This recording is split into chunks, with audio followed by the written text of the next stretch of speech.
ओम नमो भगवते वासुदेवाय. ओम श्री परमात्मने नमः. अध्याय 9. प्रल्हादाने केलेली भगवान नरसिंहाची स्तुती.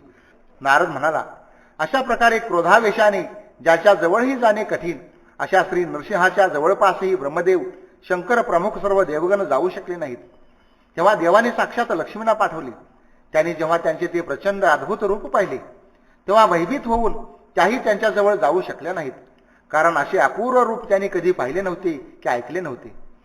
तेव्हा ब्रह्मदेव आपल्या जवळच उभ्या असलेल्या प्रल्हादाला म्हणाले, बाळ, तुझ्या पित्यावर भगवान कोपले होते, तर आता तूच त्यांच्याजवळ जाऊन त्यांना शांत कर, असे म्हणून त्यांनी त्याला पाठवले. राजा, परम भगवत भक्त बाळ प्रल्हाद ठीक आहे असे म्हणून सावकाश भगवंताच्या जवळ जाऊन हात जोडून त्याने भूमीवर साष्टांग नमस्कार घातला. आपल्या चरणावर पडलेल्या त्या बाळाला पाहून देवाचे हृदय दयेने कळवळले. त्यांनी प्रल्हादाला उठवून त्याच्या डोक्यावर कालसर्पाने भयभीत झालेल्यांना अभयदान देणारी आपली करकमल ठेवली. त्यांच्या करकमलाचा स्पर्श होताच त्याचे सारे पाप धुवून गेले. त्याला त्याच क्षणी परमात्म तत्वाचा साक्षात्कार झाला.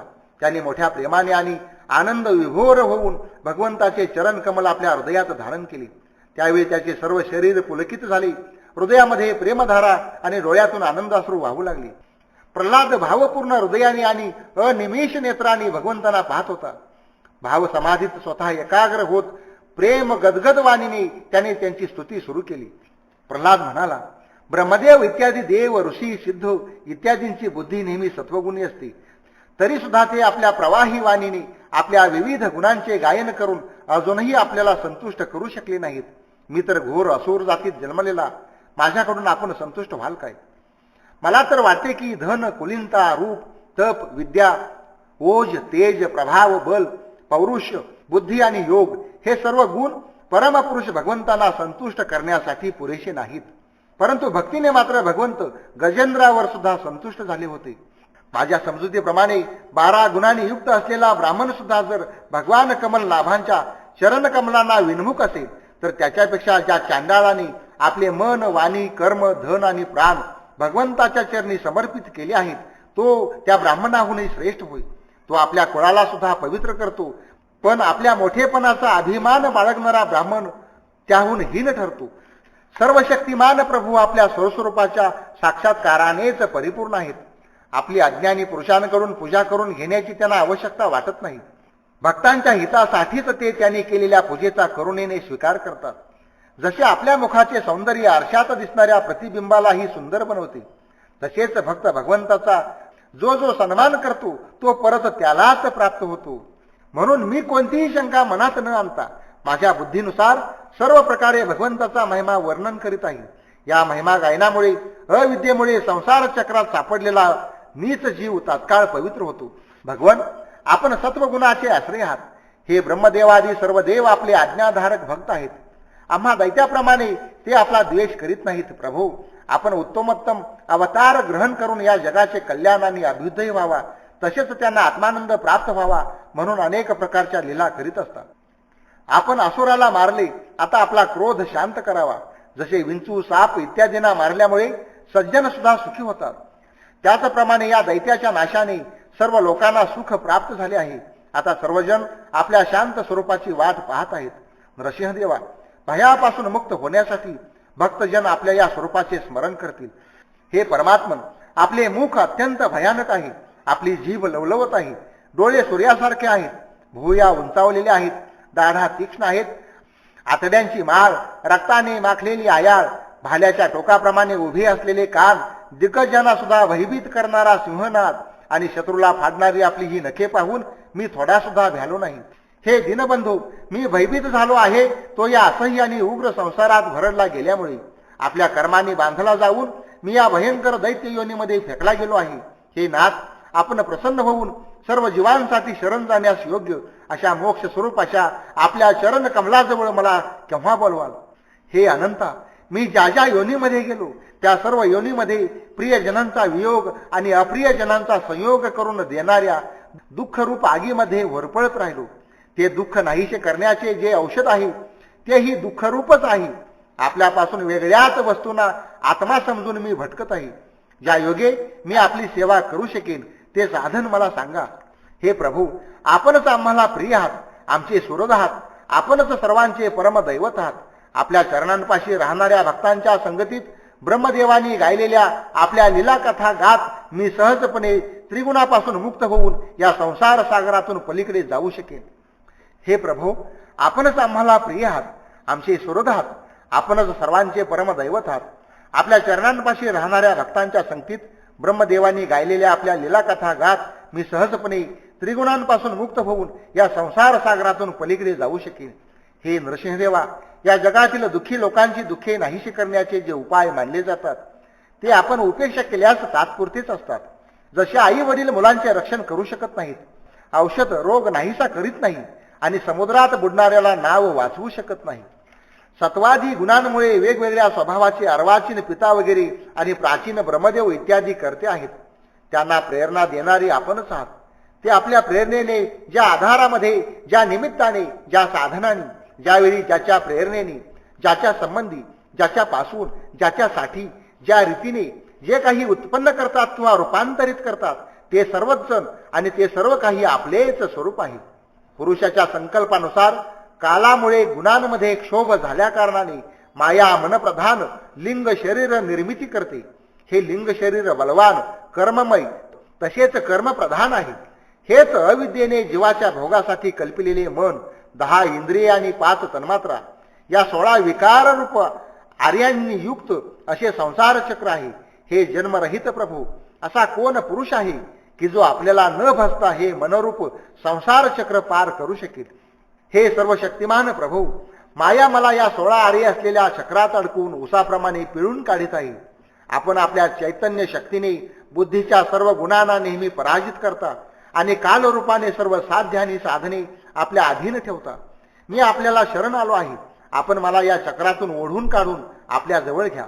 भगवन, ज्याच्यासाठी संसारी लोक अतिशय हापापलेले असतात ते स्वर्गात मिळणारे सर्व लोकपालांचे आयुष्य, लक्ष्मी आणि ऐश्वर मी पुष्कळ पाहिले आहे.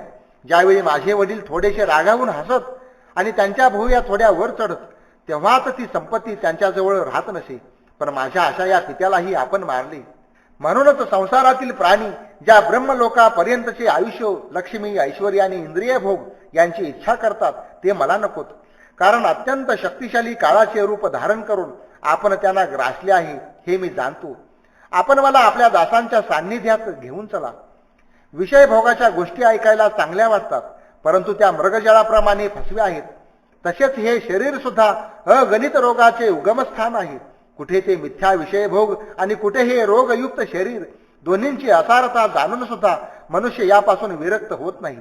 मोठ्या कष्टाने प्राप्त होणाऱ्या भोगांच्या लहान लहान मधुबिंदूच्या द्वारा तो आपली इच्छारूपी आग विझवण्याचा प्रयत्न करतो. हे प्रभो, कुठे या तमोगुणी असुर वंशात रजोगुणापासून उत्पन्न झालेला मी आणि कुठे आपली त्याच्यावरील कृपा. धन्य आहे आपण आपला प्रसाद स्वरूप जो कमलकर माझ्या मस्तकावर ठेवला आहे तो आपण ब्रह्मदेव, शंकर आणि लक्ष्मीच्या मस्तकावर सुद्धा कधी ठेवला नव्हता. इतर संसारी जीवांप्रमाणे लहान मोठा असा भेदभाव आपण करीत नाही, कारण आपण सर्वांची आत्मा आणि अकारण प्रेमी आहात. कल्पवृक्षासारखा असलेला आपला प्रसाद सुद्धा आपली सेवा केल्यामुळेच प्राप्त होतो.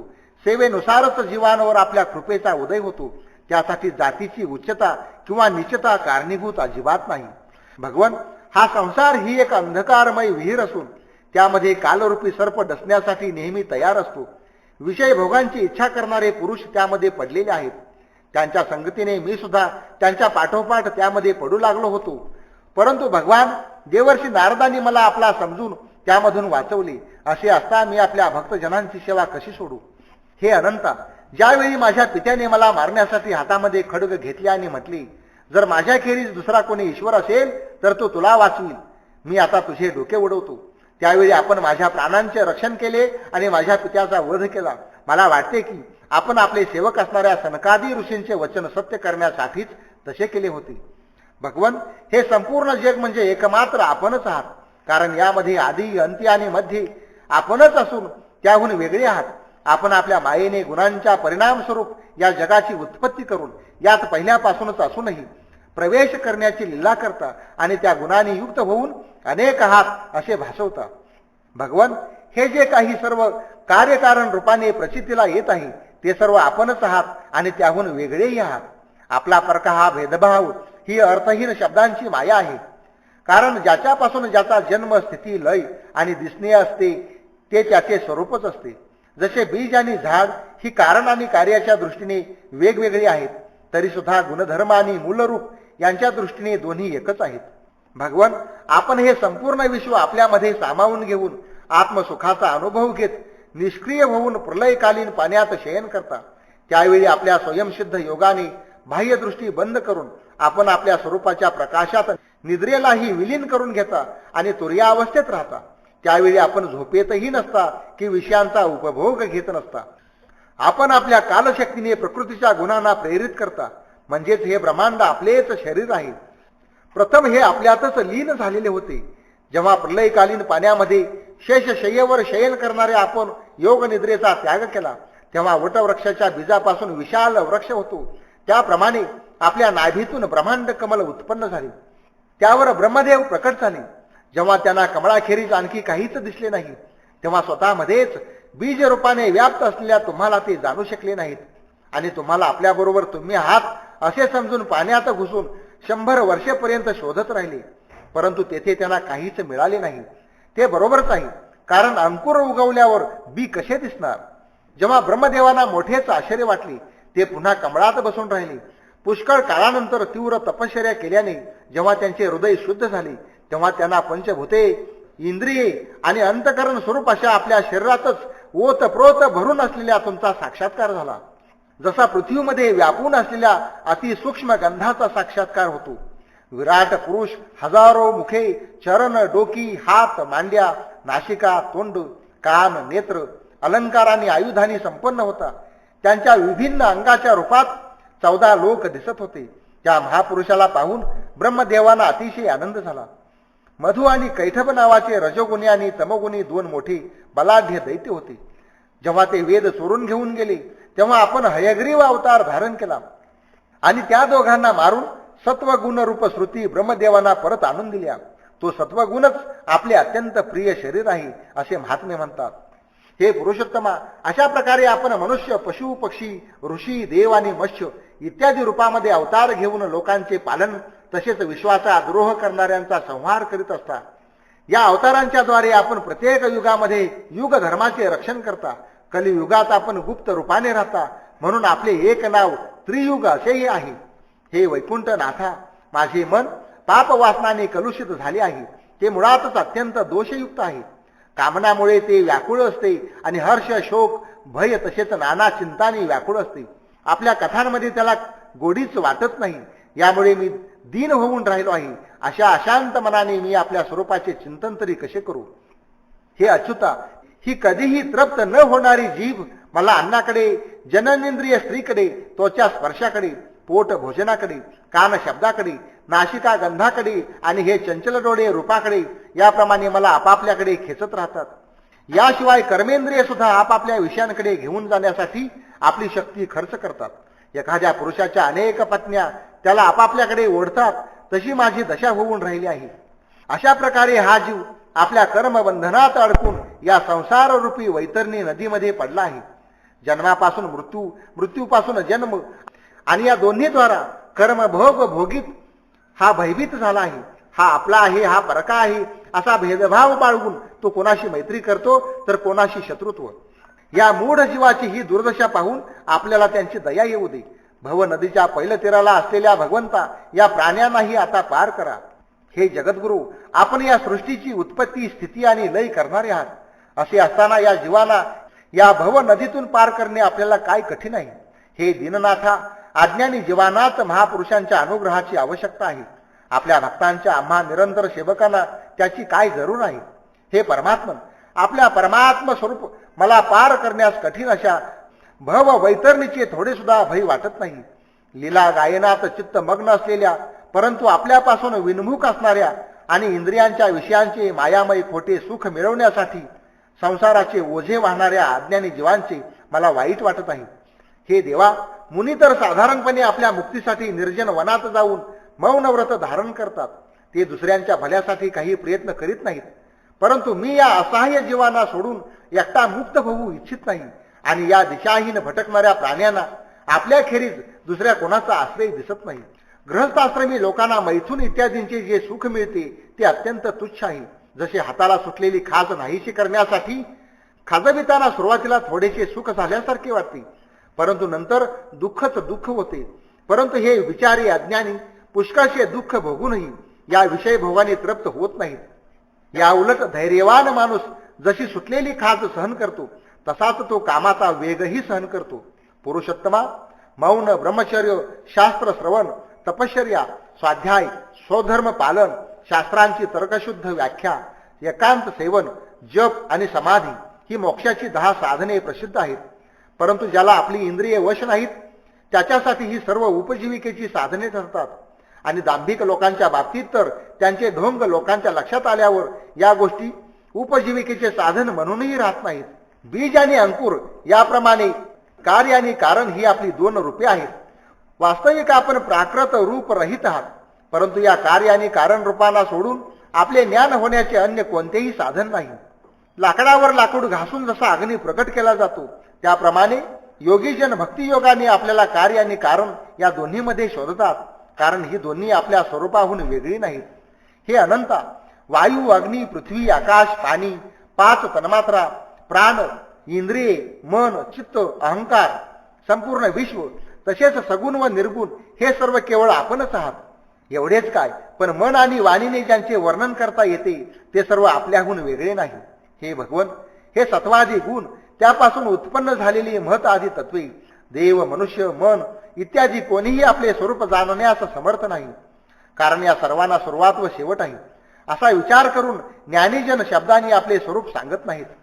म्हणून हे परमपूज्य, नमस्कार, स्तुती, सर्व कर्म समर्पण, सेवा, चरण कमलाचे चिंतन आणि लीला कथांचे श्रवण ही आपल्या सेवेची 6 अंगे आहेत.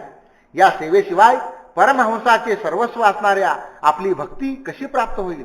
नारद म्हणाला, निर्गुण भगवंताच्या गुणांचे भक्त प्रल्हादाने भक्तिभावाने अशा प्रकारे वर्णन करून प्रणाम केला. तेव्हा संतुष्ट झालेले भगवान क्रोध आवरून त्याला म्हणाले, श्री भगवान म्हणाले, हे बाळ प्रल्हादा, तुझे कल्याण असो. हे दैत्य श्रेष्ठा, मी तुझ्यावर प्रसन्न झालो आहे. तुझी जी इच्छा असेल ती माग, मी मनुष्यांच्या इच्छा पूर्ण करणार आहे. हे चिरंजीवा, जो मला प्रसन्न करून घेत नाही त्याला माझे दर्शन होणे अत्यंत कठीण आहे. परंतु माझे दर्शन झाल्यावर माणसाला दुःख करण्याचे कारण नाही. मी सर्व मनोरथ पूर्ण करणार आहे. म्हणून कल्याणाची इच्छा करणारे परमभाग्यवान साधूजन सर्वतोपरी मला प्रसन्न करण्याचाच प्रयत्न करतात. नारद म्हणाला, असुर कुळाचे भूषण असणारा प्रल्हाद भगवंताचा अनन्य भक्त होता. म्हणून लोकांना मोह पाडणाऱ्या वरांचे प्रलोभन दाखवूनही त्याने त्याची इच्छा केली नाही. या ठिकाणी 9वा अध्याय समाप्त झाला. भगवान श्री कृष्णार्पण वस्तू.